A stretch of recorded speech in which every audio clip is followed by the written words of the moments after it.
The night was so dark that Private James Montgomery couldn't see his own hand when he held it 6 inches from his face. December 18th, 1944, somewhere in the Hurtgen forest along the German-Belgian border. The temperature hovered just above freezing, and a thick fog had rolled in after sunset, swallowing what little moonlight might have penetrated the skeletal canopy of shattered trees.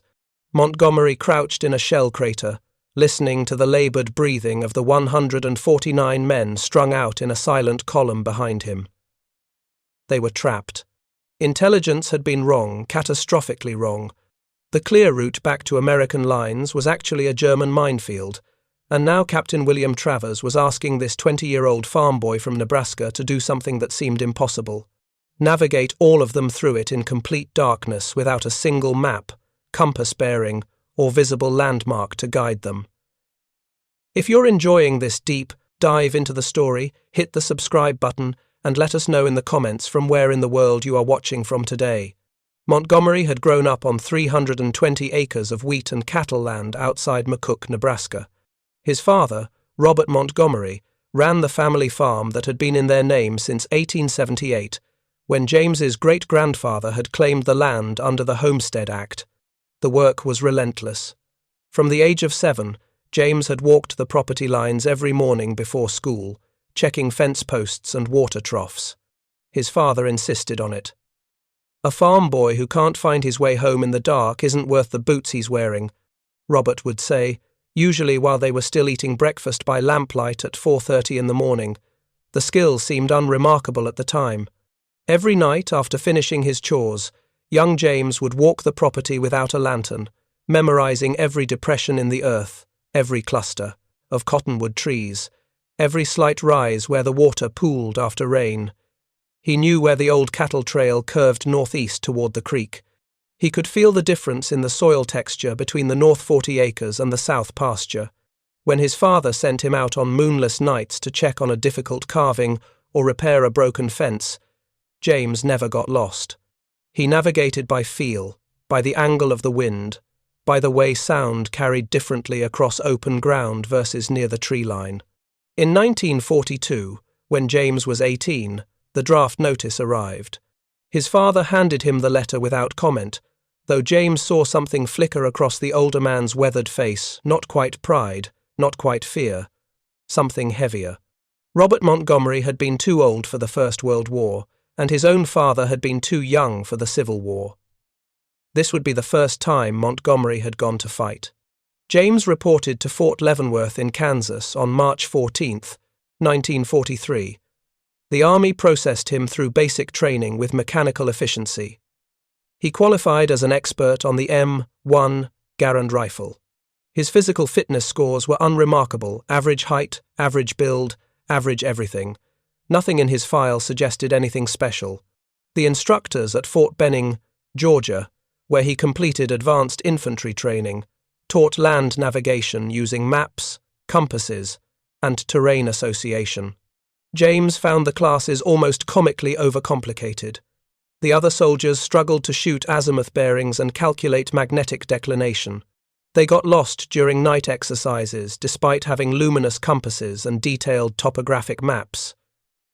James simply walked. When Sergeant First Class Donald Kruger asked him how he'd found the rally point during one particularly difficult night navigation course, James had shrugged.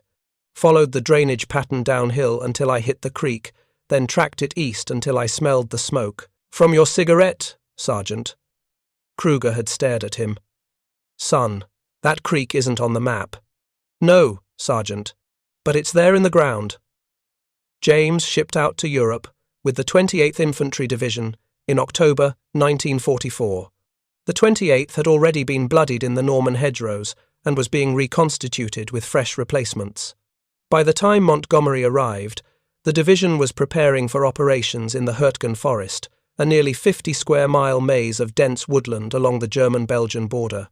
The forest was a defender's paradise and an attacker's nightmare. The Germans had spent years fortifying it with interconnected bunker systems, pre-registered artillery coordinates, and extensive minefields. The tree canopy was so thick that aerial reconnaissance was nearly useless. Maps became unreliable within hours because the constant artillery bombardment rearranged the landscape.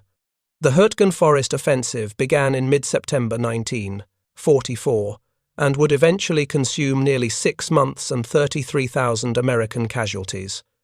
The 28th Infantry Division entered the forest in early November. Within 2 weeks, the division suffered more than 6,000 casualties, roughly 40% of its combat strength. The Germans called it the Todeswald, the Death Forest. American soldiers called it the Green Hell. Trees exploded into deadly wooden shrapnel when artillery hit them. The mud was so deep that wounded men drowned in shell craters before stretcher-bearers could reach them. The cold and wet caused a trench foot that rotted flesh down to the bone.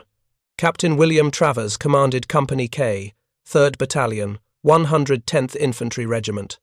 Travers was a 26-year-old former high school history teacher from Philadelphia who'd received his commission through Officer Candidate School. He was competent and careful, known for studying maps obsessively and never taking unnecessary risks with his men's lives. On December 17, 1944, Travers received orders to conduct a reconnaissance in force toward the village of Kleinhau. Intelligence reported that German forces had withdrawn from the sector, leaving only light screening forces. The mission was supposed to be routine: push forward, confirm the German withdrawal, secure the high ground overlooking the Ruhr River Valley. Company K moved out at 0600 on December 18th. 163 men, arranged in a standard tactical column with scouts forward and the command element in the center. The morning was grey and cold.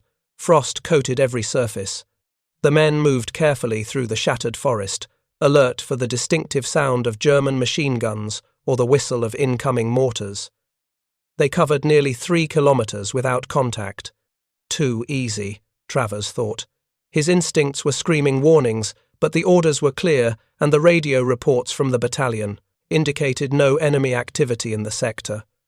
At 1400 hours, the lead scouts reported an obstacle.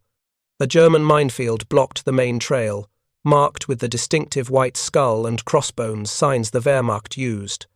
Travers consulted his map and chose an alternate route, a logging trail that curved northeast before turning back toward the objective. The company adjusted the course. They moved another kilometer. Still no contact. The silence felt oppressive, unnatural. Where were the Germans?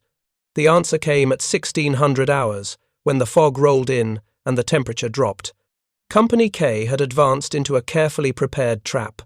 German forward observers had tracked their movement and now called in artillery. The first rounds landed with devastating accuracy. The forest erupted in explosions that turned trees into lethal splinters. Men screamed. The company broke apart, squads diving for whatever cover they could find. Travers shouted orders, trying to maintain control, but the radio operator beside him took shrapnel through the chest and the radio was destroyed.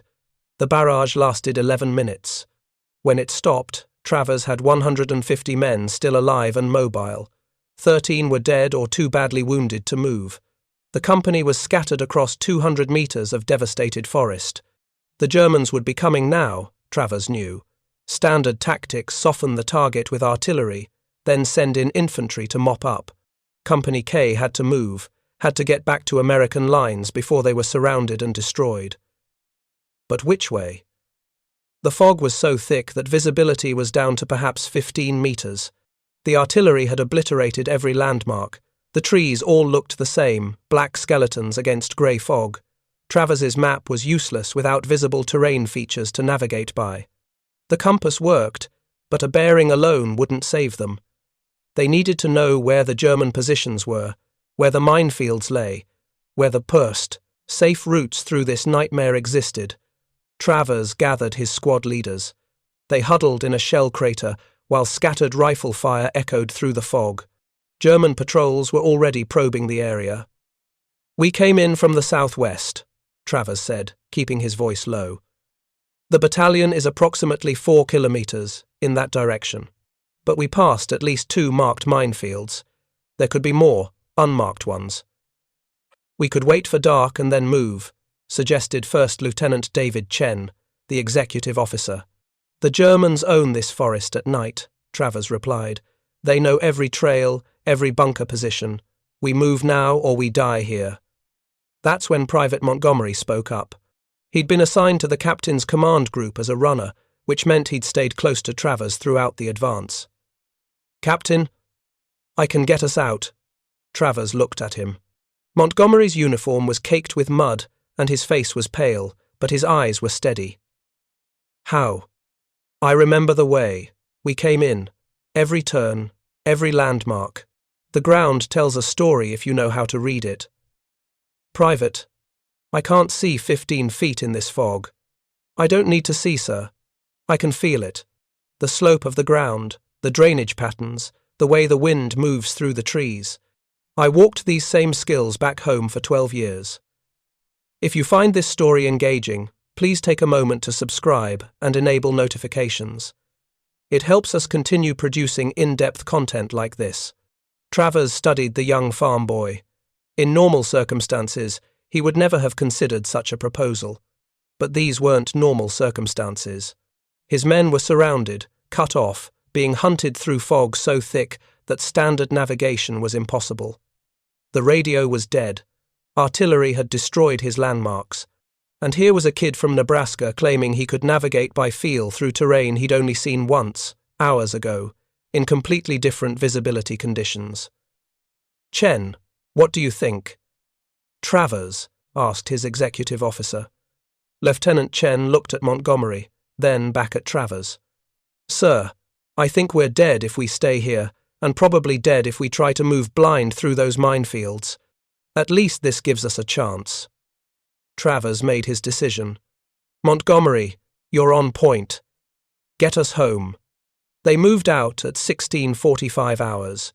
Montgomery led, with Captain Travers directly behind him, followed by the entire column of 150 men stretched out in single file. The spacing was tight. Each man kept visual contact with the man in front despite the fog.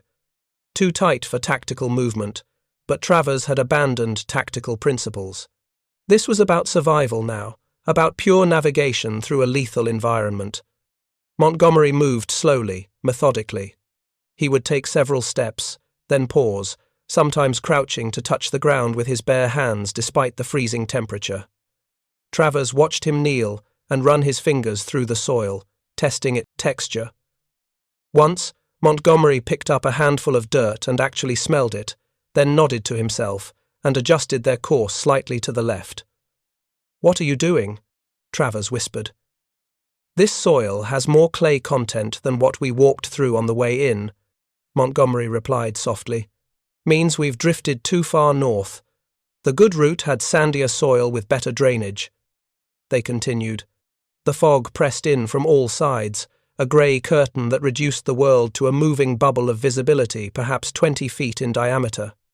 Behind them, scattered German voices called through the murk. Search parties. Travers could hear them getting organised, beginning their sweep.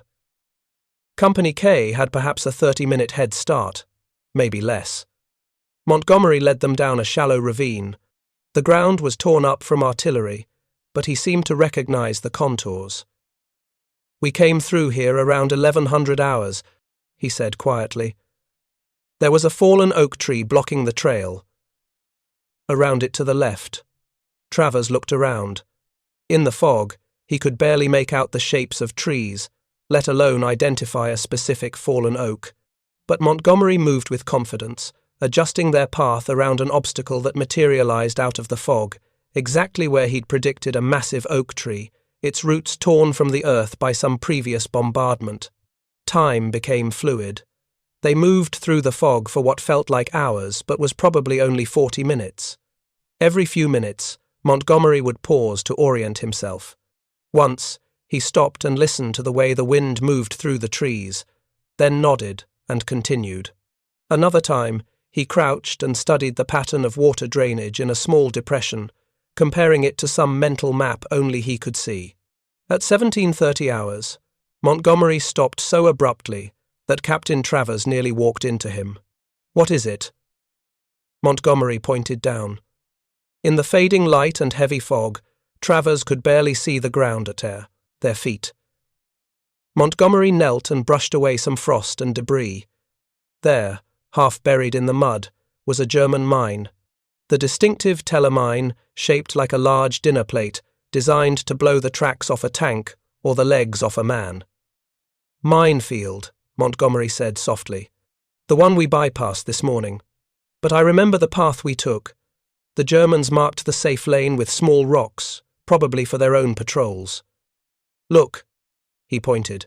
Travers squinted and could just barely make out a line of small stones, each about the size of a fist, placed at irregular intervals.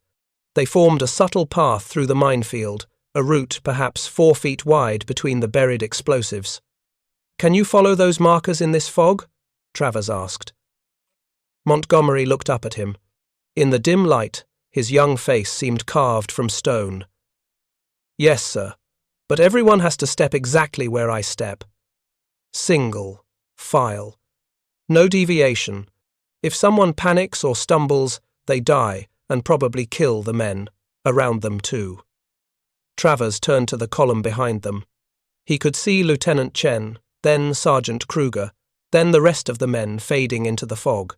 149 soldiers, tired, scared, cold, trusting their lives to a 20-year-old farm kid who claimed he could navigate by the feel of the soil and the sound of the wind. "Pass the word," Travers ordered. "Single file. Step exactly where Montgomery steps. No talking, no deviation. Anyone who panics gets left behind." The message rippled back through the column in urgent whispers. Montgomery started forward into the minefield. He moved even more slowly now, each step deliberate and precise. He would locate the next marker stone, sometimes having to crouch and search for it in the fog, then step toward it carefully, testing the ground before committing his full weight. Behind him, 150 men followed in his exact footsteps, a human chain threading through invisible death. The psychological dockhole pressure was enormous. Every man knew that one mistake, one misplaced foot, would trigger an explosion that could kill or maim a dozen soldiers in the tight column. They could hear German voices getting closer, searching through the fog.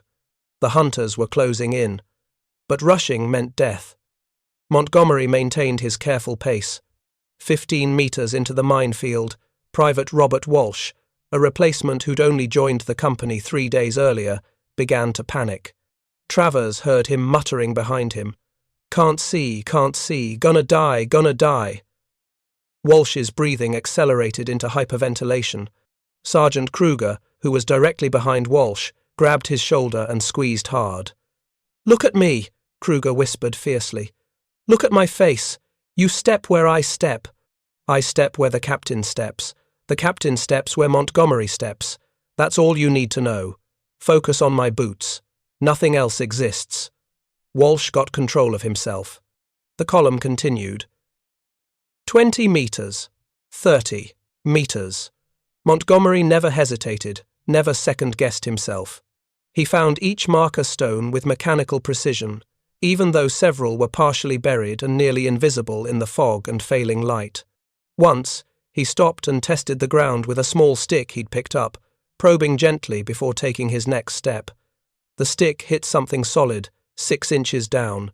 Montgomery adjusted his path slightly to the left, found another marker stone, and continued. 40 meters into the minefield, the column heard German voices very close now, perhaps 50 meters to their right. A patrol was sweeping through the area, calling to each other in sharp, clipped commands. The Americans froze. Montgomery held up his fist, the universal signal to stop.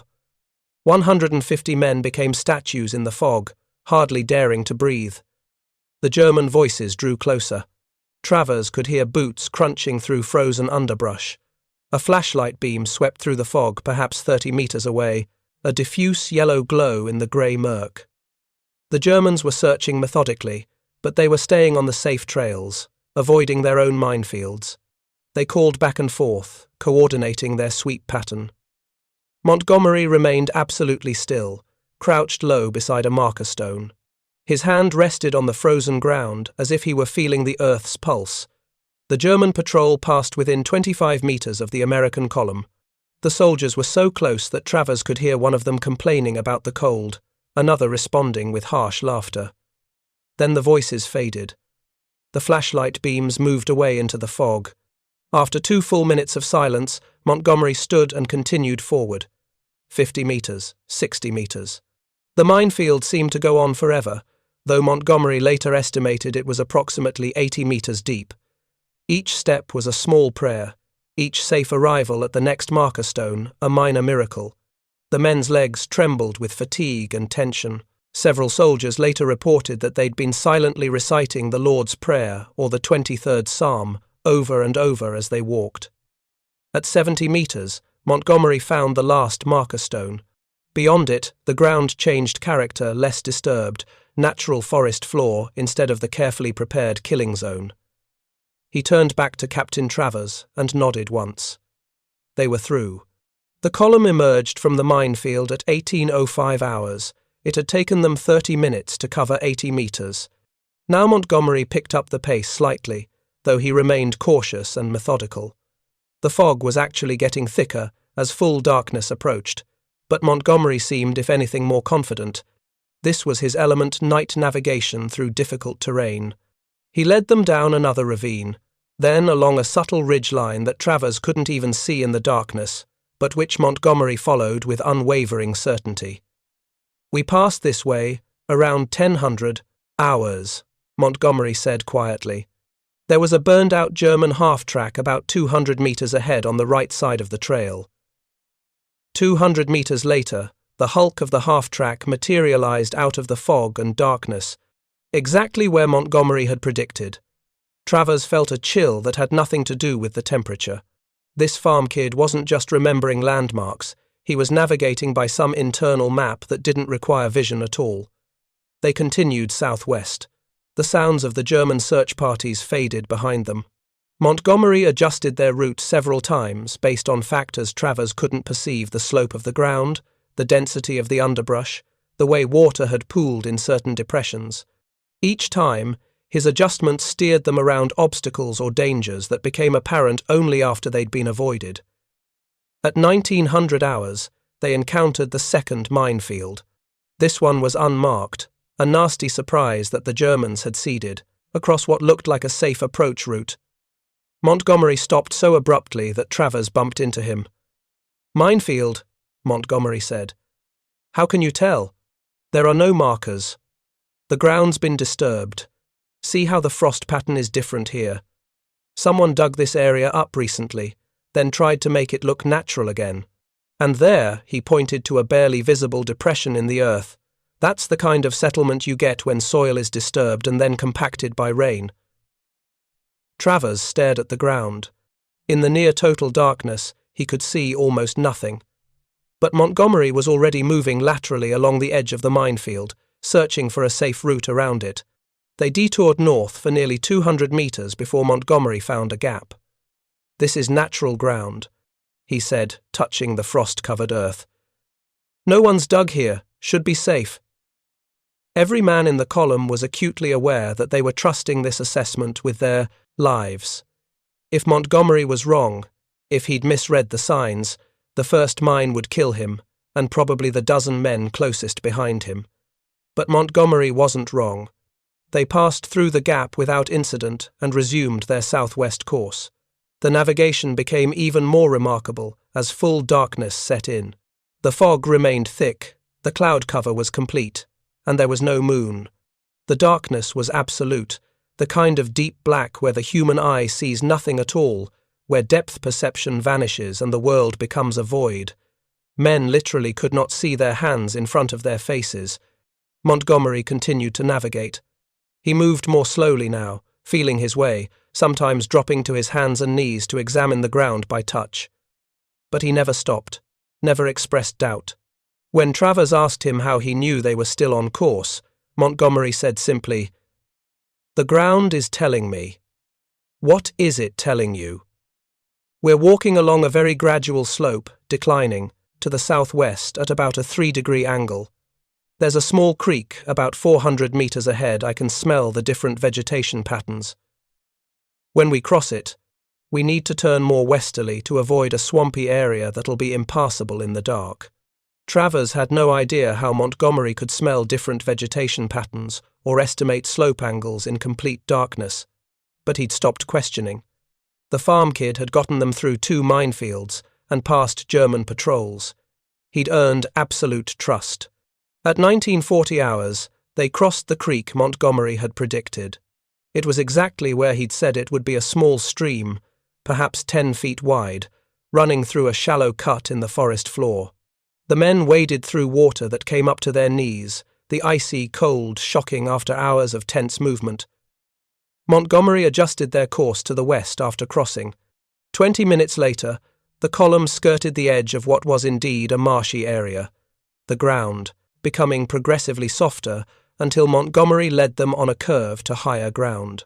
Several men later commented that they could hear water squelching in the marsh, confirming that a direct route would have bogged them down, or worse. The final challenge came at 20:15 hours. They were perhaps 1 kilometer from American lines when they heard firing ahead the distinctive sound of American M1 Garand and Browning automatic rifles mixed with German machine gun fire. A firefight was in progress directly across their path.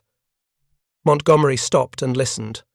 The firing was sporadic, suggesting a probe or patrol contact rather than a major engagement. He turned to Captain Travers. "We can go around to the north, but that'll add at least 30 minutes and take us back toward where the German patrols were searching. Or we can wait here until the firing stops," Travers considered. His men were exhausted, cold, and running on pure adrenaline. Every additional minute in the forest was a minute closer to someone making a fatal mistake. "How close can you get us to our lines without walking into that firefight?" Montgomery closed his eyes, though in the darkness it made no difference. He stood absolutely still for nearly a minute, and Travers realized the young private was constructing a mental map of the terrain, visualizing the routes, calculating angles and distances. Finally, Montgomery opened his eyes. "I can bring us in from the northwest, behind our own positions. But we'll need to identify ourselves carefully, or we'll get shot by our own people." "Do it." Montgomery led them on a wide curve to the north, moving parallel to the firefight for several hundred meters before cutting back southwest. The navigation required extraordinary precision. Too far north and they'd run into German positions, too far south and they'd walk into the crossfire. Montgomery threaded the needle perfectly. At 20:45 hours, they approached American lines from the northwest, exactly as Montgomery had planned. They were perhaps 75 meters from the foxhole line when Travers called a halt. The firing had stopped 5 minutes earlier, but American sentries would be hyper-alert, trigger fingers tight. Approaching in darkness could get them all killed. Travers cupped his hands around his mouth and called out, "American patrol coming in. Company K, 110th Infantry. Don't shoot." There was a tense silence. Then a voice called back from the darkness, "What's the password?" Travers's blood went cold. In the chaos of the ambush and the desperate navigation through the minefields, he'd completely forgotten about the daily password and countersign. He had no idea what the current challenge and response were. They'd been cut off from the battalion for over 6 hours. "We don't know the password," Travers shouted back. "We've been cut off for 1600 hours. This is Captain William Travers, commanding Company K. I have 150 men with me." "Company K was reported destroyed," the voice called back, suspicious and hostile. "Prove who you are." Travers racked his brain. What could he say that would prove their identity without getting them shot? Then inspiration struck. "This is Travers. I play poker every Friday night with Major Anderson from Battalion. Last week I lost $43 to him with a pair of jacks against his flush. His wife is named Margaret, and she makes terrible coffee that he's too polite to tell her about." There was a pause. Then laughter drifted from the American positions. "Captain Travers, you cheap bastard. You still owe me that $43. Come on in, but come slow and keep your hands up." The column moved forward. American soldiers emerged from their foxholes, weapons lowered, staring in disbelief as 150 men materialized out of the fog and darkness. Major James Anderson, the battalion executive officer, was there within minutes, having been alerted by radio that the destroyed Company K was somehow walking back into American lines. Anderson grabbed Travers in a rough embrace. "Jesus Christ, Bill, we thought you were all dead. The artillery observer reported your position got plastered. How the hell did you get out?" Travers turned and pointed to Private James Montgomery, who was standing quietly at the edge of the group, looking exhausted and somehow smaller now that the immediate danger had passed. "That farm kid from Nebraska navigated us through 2 minefields in complete darkness, using nothing but his memory of the terrain and his ability to read ground he couldn't even see." Anderson stared at Montgomery. "That's impossible." "I thought so too," Travers replied. "But I've got 150 men here who are alive because of him." The story of Montgomery's navigation spread through the battalion before sunrise. By the next morning, officers from division headquarters were interviewing him, trying to understand how he'd had 12, accomplished what seemed like a supernatural feat. Montgomery explained it in his quiet, matter-of-fact way. "It's not magic or anything special," he told a skeptical intelligence officer. "When you grow up walking the same land every day for years, you learn to read it. The soil tells you what kind of drainage to expect. The vegetation patterns tell you about water sources. The slope of the ground tells you which way water flows, and that tells you where the low spots and high ground are. You start to see or feel really how the land connects together. One piece of ground relates to the next piece in predictable ways." "But you'd only walked that terrain once, in daylight," the officer protested. "Yes, sir. But terrain follows rules. If you understand the rules, you can navigate even in places you've never been before. The soil composition changes in patterns. Water always flows downhill. Wind moves differently through dense forest versus open ground. Once you learn to read those signs, darkness doesn't matter so much." The army tried to leverage Montgomery's unique skills. He was pulled from line infantry duty and assigned to battalion headquarters as a scout. Over the next 4 months, he led numerous patrols through the Hurtgen forest and later into Germany itself. He specialized in night reconnaissance missions that other soldiers considered suicidal. On 3 separate occasions, he navigated patrols through unmarked minefields, using only his ability to read disturbed ground. His most remarkable achievement came in March 1945 during the crossing of the Rhine River. Montgomery led a 12-man patrol across the river at night to scout German defensive positions on the far bank. The patrol infiltrated 3 kilometers behind enemy lines, gathered crucial intelligence about a German armored concentration, and returned across the Rhine without losing a single man. Montgomery navigated the return journey through German positions in complete clasd, darkness, avoiding enemy patrols by listening to the way sound carried across the terrain and reading the subtle changes in ground composition that indicated where German vehicles had been operating. He was awarded the Silver Star for the Rhine Patrol and received a Bronze Star for his navigation of Company K through the minefields. The citations praised his extraordinary courage and exceptional skill in terrain navigation under the most difficult circumstances. Montgomery accepted the medals with characteristic modesty. When reporters interviewed him during a war bond drive in April 1945, he seemed embarrassed by the attention. "I just did what any farm kid would do," he said. "My father taught me to read the land, that's all it was." But it wasn't all it was, not really.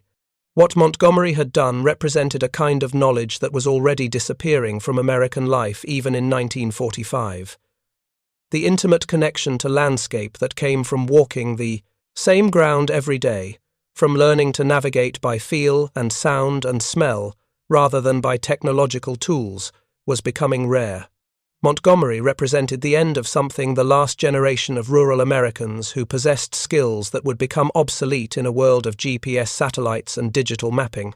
The 149 men of Company K who survived the war because of Montgomery's navigation never forgot him. They held reunions every 5 years for decades after the war. Montgomery attended faithfully until his death in 1998 at the age of 74. At each reunion, someone would inevitably ask him to explain how he'd done it, how he'd led them through those minefields in the darkness. And every time, Montgomery would give the same answer. I just remembered the way we'd come in. The ground doesn't lie. It tells you its story, if you know how to listen. Captain William Travers, who survived the war and became a history professor at Temple University, spent decades trying to explain Montgomery's achievement to his students.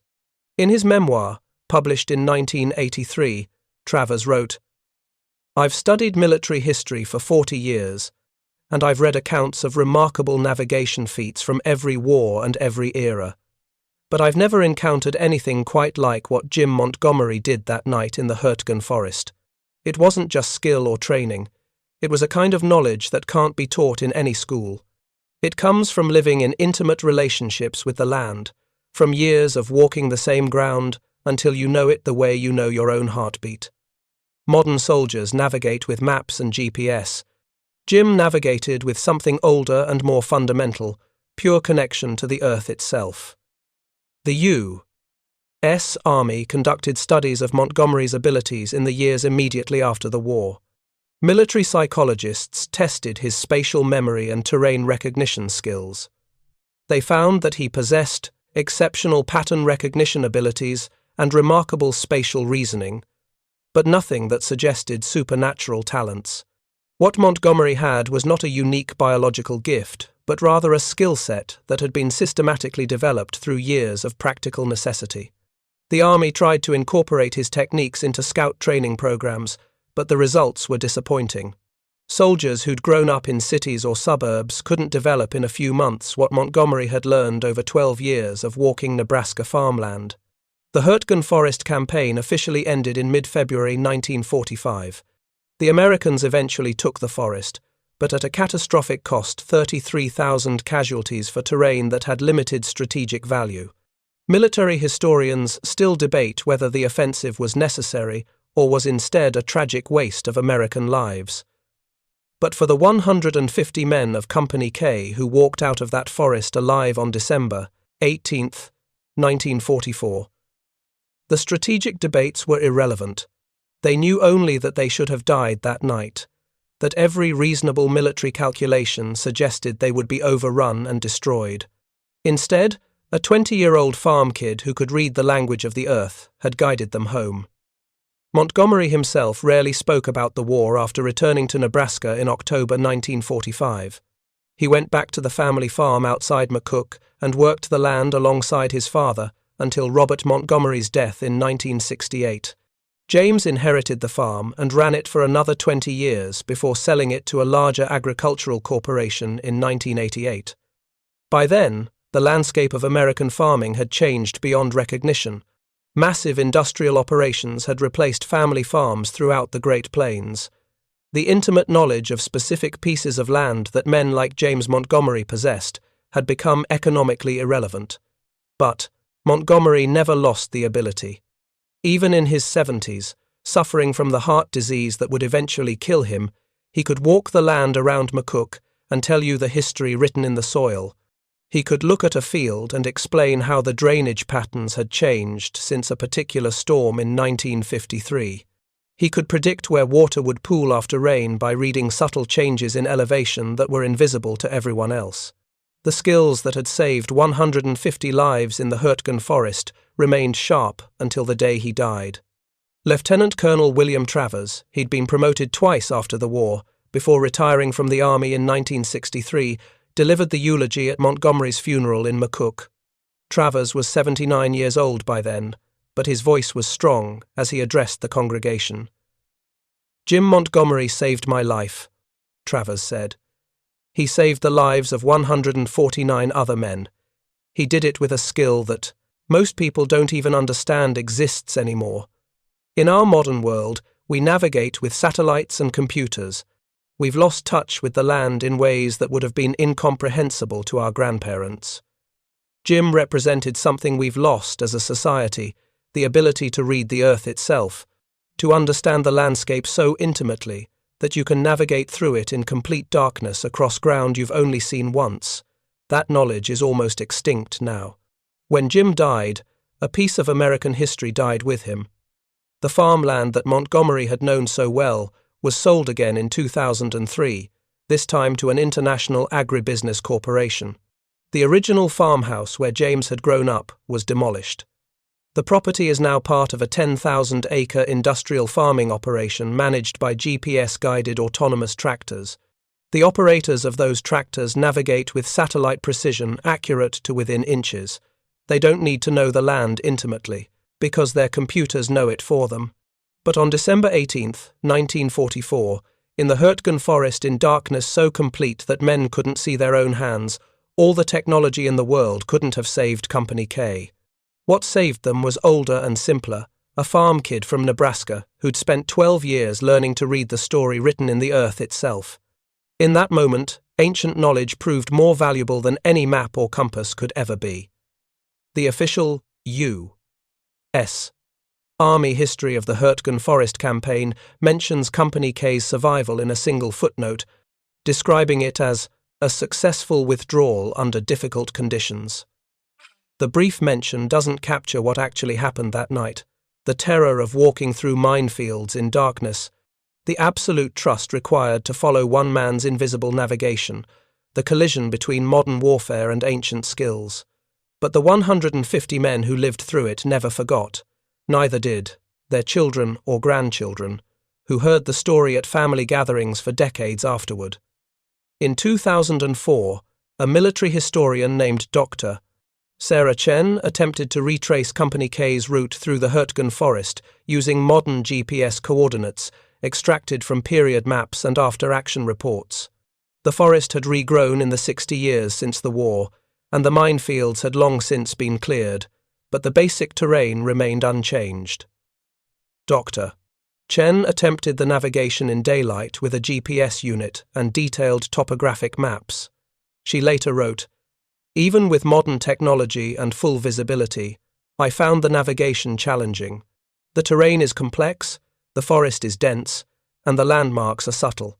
What Montgomery accomplished in complete darkness, without maps, navigating purely by memory and terrain reading, was nothing short of miraculous. I don't believe it could be replicated by any modern soldier, no matter how well trained." Thank you for watching. For more detailed historical breakdowns, check out the other videos on your screen now, and don't forget to subscribe.